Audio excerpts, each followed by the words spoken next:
स्वागत है दोस्तों।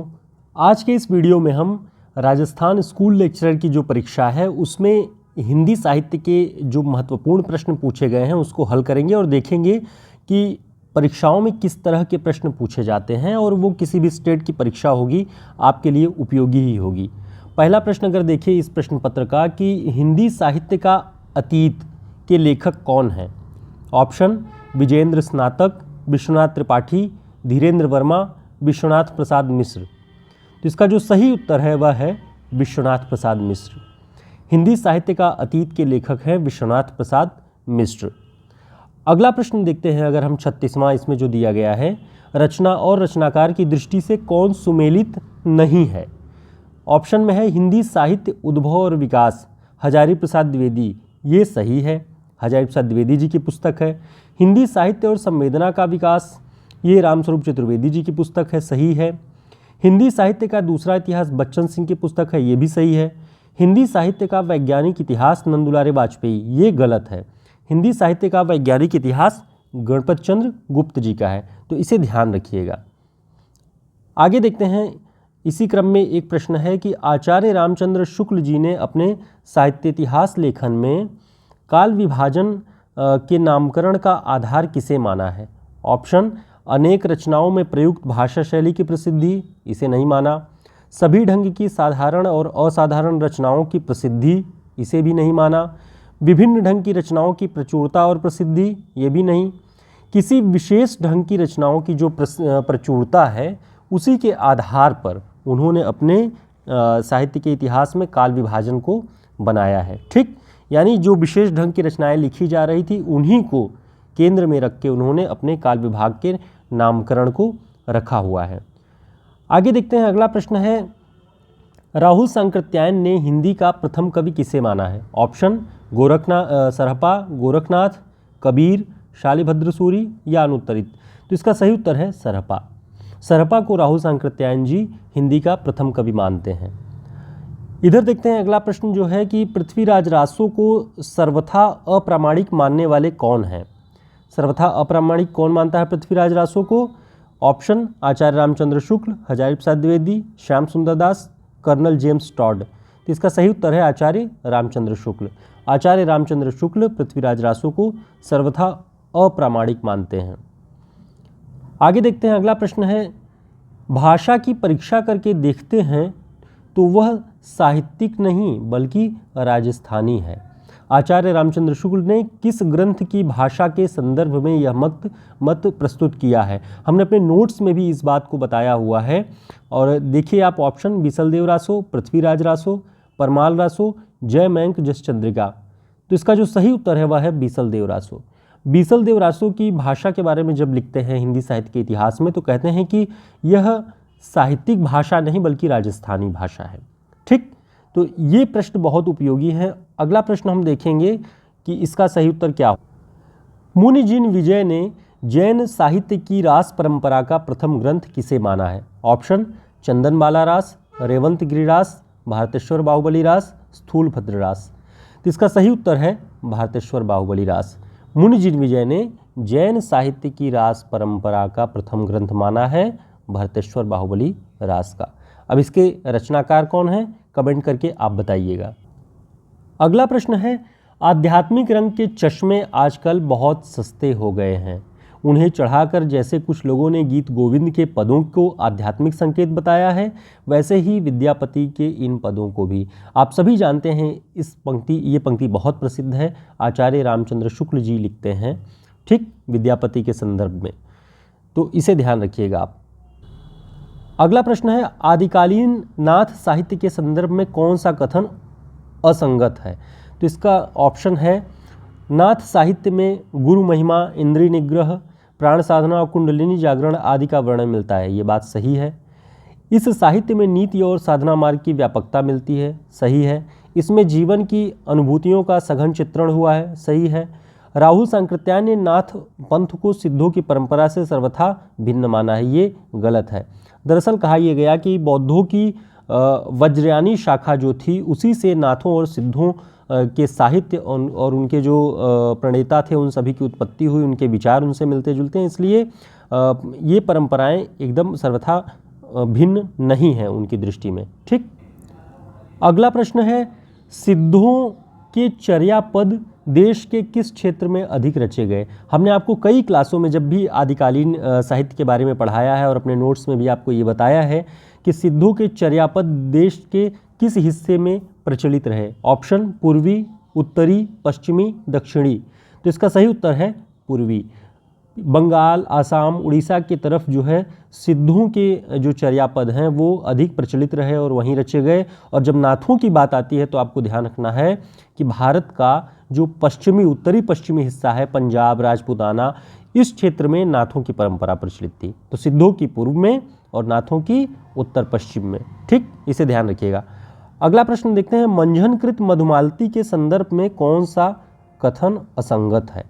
ऑप्शन, इसमें 5 चौपाइयों यानी अर्धालियों के उपरांत एक दोहे का क्रम रखा गया है, सही है। इसके नायक और नायिका मनोहर और मधुमालती हैं, ये भी सही है।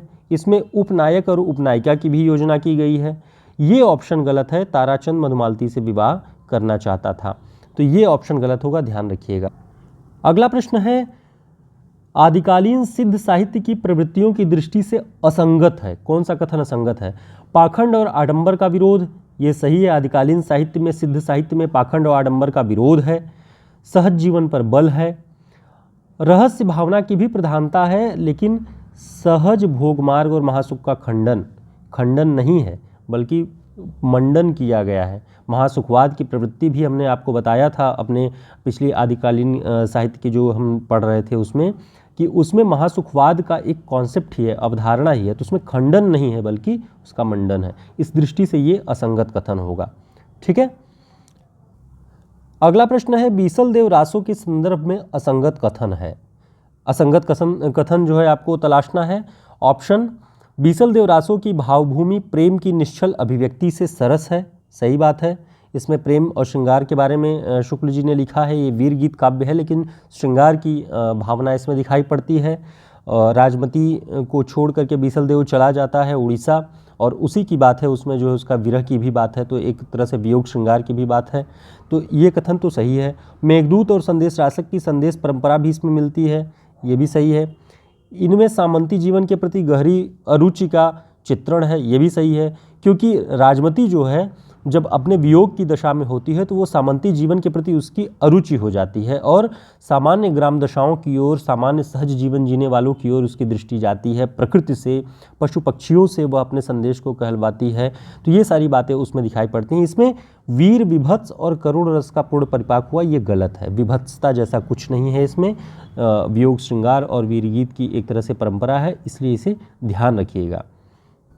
अगला प्रश्न है, इस रूप में इस कहानी का पूर्वार्ध तो बिल्कुल कल्पित है और उत्तरार्ध ऐतिहासिक आधार पर है।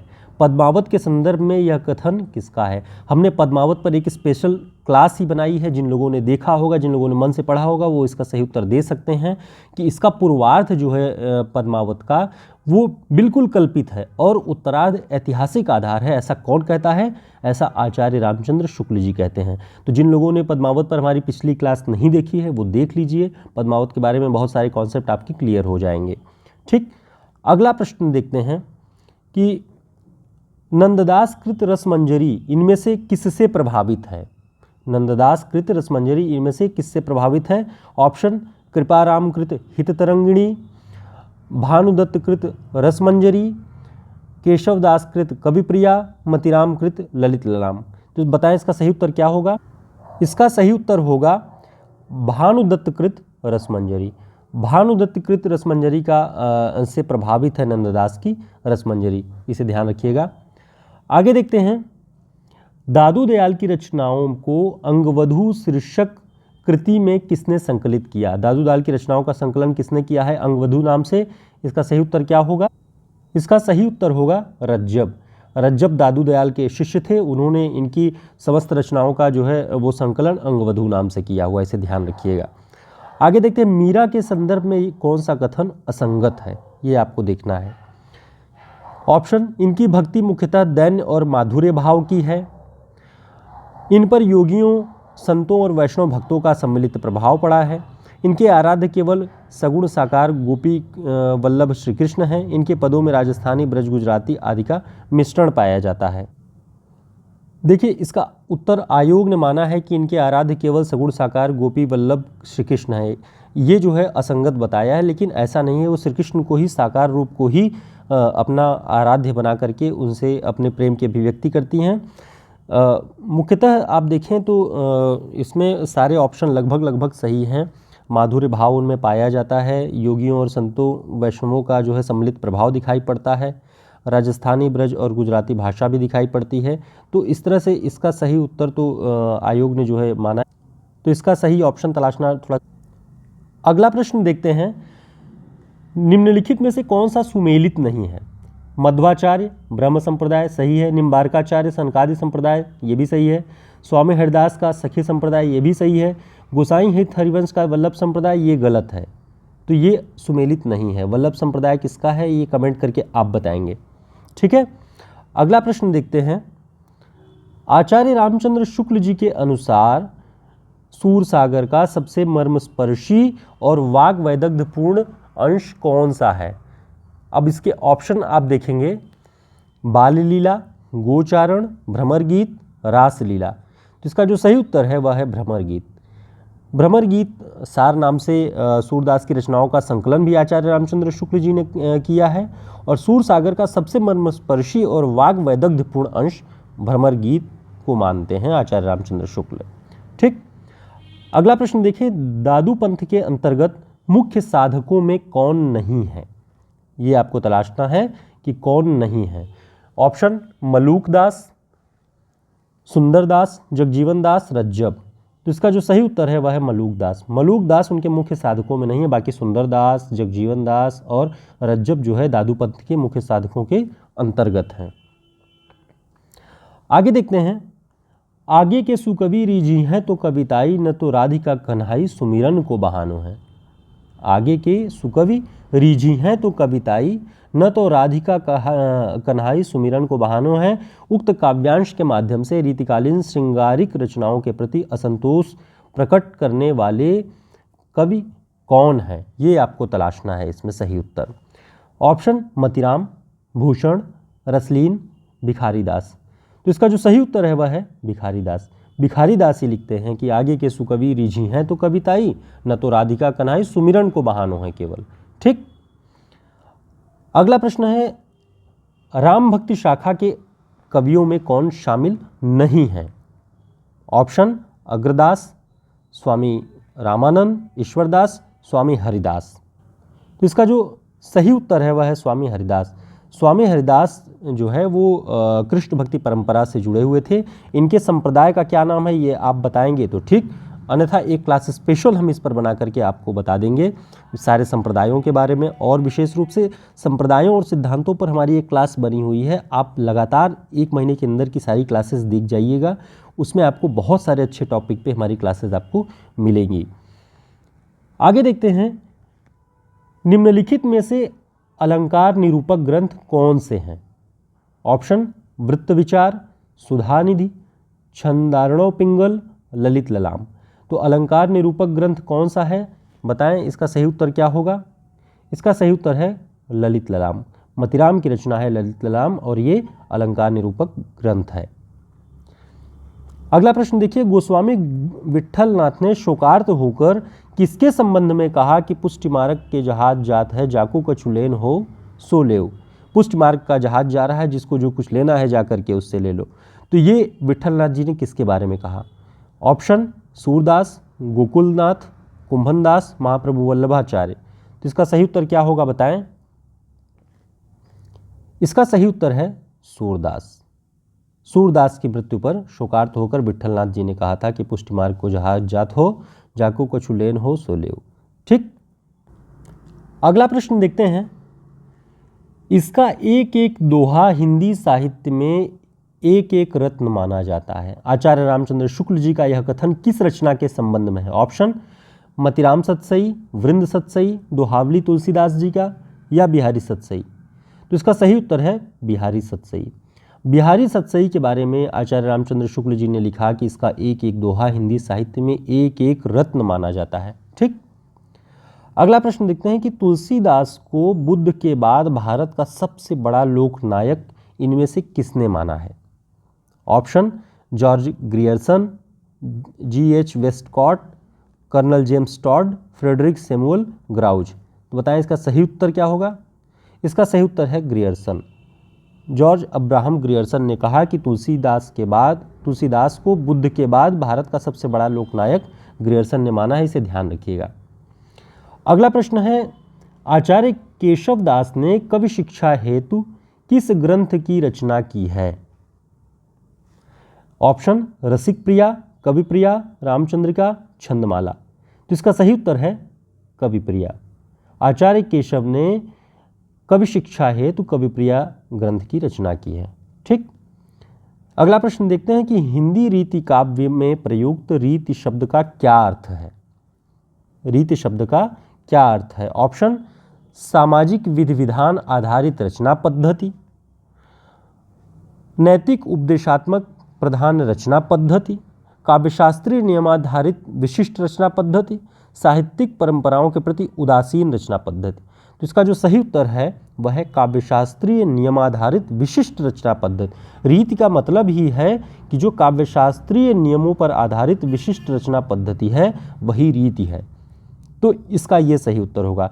इस तरह के प्रश्नों को हल करने के लिए आपको विभिन्न जो काल हैं उन कालों के जो कॉन्सेप्ट हैं, सगुण के बारे में, निर्गुण के बारे में, आदिकालीन सिद्धनाथ साहित्य के बारे में, रीति काल के रीति मुक्त, रीति सिद्ध, रीतिबद्ध के बारे में, उन सब को आपको बहुत अच्छे से क्लियर रखना है ताकि जो भी प्रश्न आएँ आप आसानी से उन्हें हल कर सकें।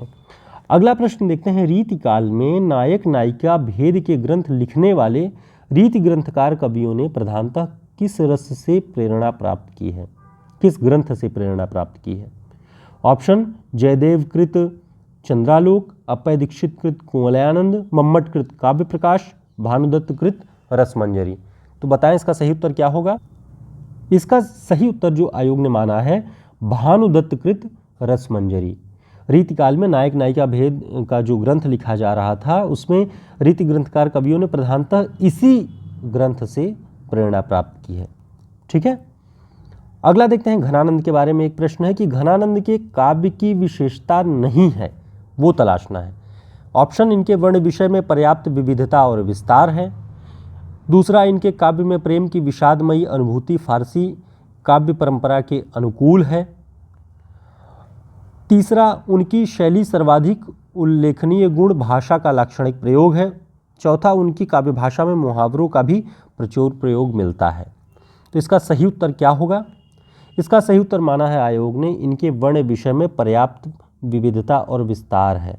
ये जो है विशेषता उनकी नहीं है, ये गलत है। बाकी काव्य में प्रेम की विषादमयी बहुत दुख की अनुभूति फारसी काव्य परंपरा के अनुकूल है। उनकी शैली का जो प्रधान गुण है कि भाषा में लाक्षणिकता का प्रयोग है, ये आचार्य शुक्ल जी ने भी माना है।